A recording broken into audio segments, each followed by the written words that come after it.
حضرت محمد صلی اللہ علیہ وسلم نے فرمایا، لوگوں کو نیند نہیں آتی، وہ کون سے لوگ ہیں؟ ناظرین، آئیے جانتے ہیں ایسے لوگوں کے بارے میں جن کو نیند نہیں آتی۔ ایک وہ جو کسی مسلمان کو جان بوجھ کر قتل کرے تو اس کی سزا جہنم ہے، جس میں ہمیشہ رہے گا اور اس پر عذاب نازل کرے گا، اور اللہ نے اس کے لیے بڑا عذاب نازل کر رکھا ہے۔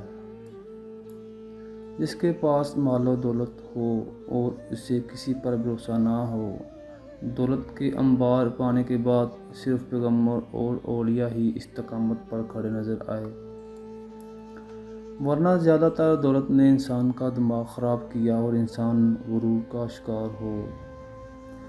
پھر وہی وہ مقام ہے جہاں پر اس کائنات کا اکلوتا وارث خالق کائنات حرکت میں آتا ہے اور پھر دراز رسی کو کھینچ کر انسان کو شان عبرت بنا دیتا ہے۔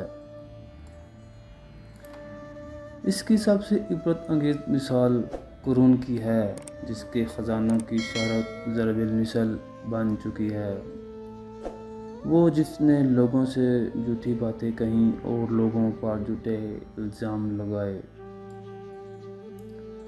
حدیث شریف میں ہے کہ جھوٹے گواہ کے قدم ہٹنے نہیں پائیں گے کہ اللہ تعالیٰ اس کے لیے جہنم واجب کرے گا،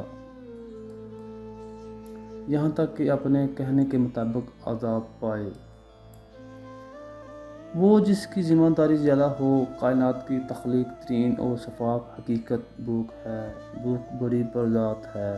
انسان، جن، پرند اور ذی روح مخلوق اپنی بھوک کے سامنے بے بس ہو جائے۔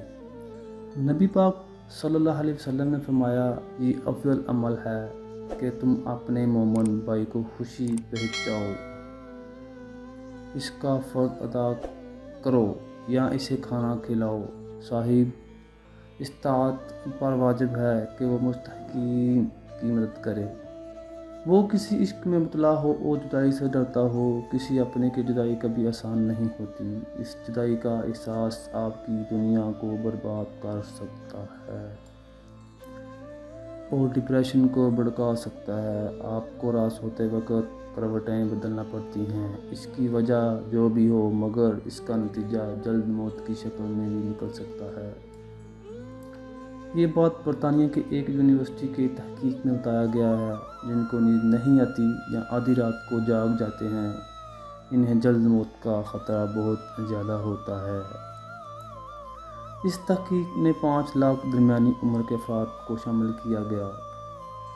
نیند کے مسائل سے دوچار افراد، بالخصوص ذیابیطس کے مریضوں میں اس کے نتیجے میں کسی بھی وجہ سے موت کا خطرہ 87% لوگ کو بڑھ جاتا ہے۔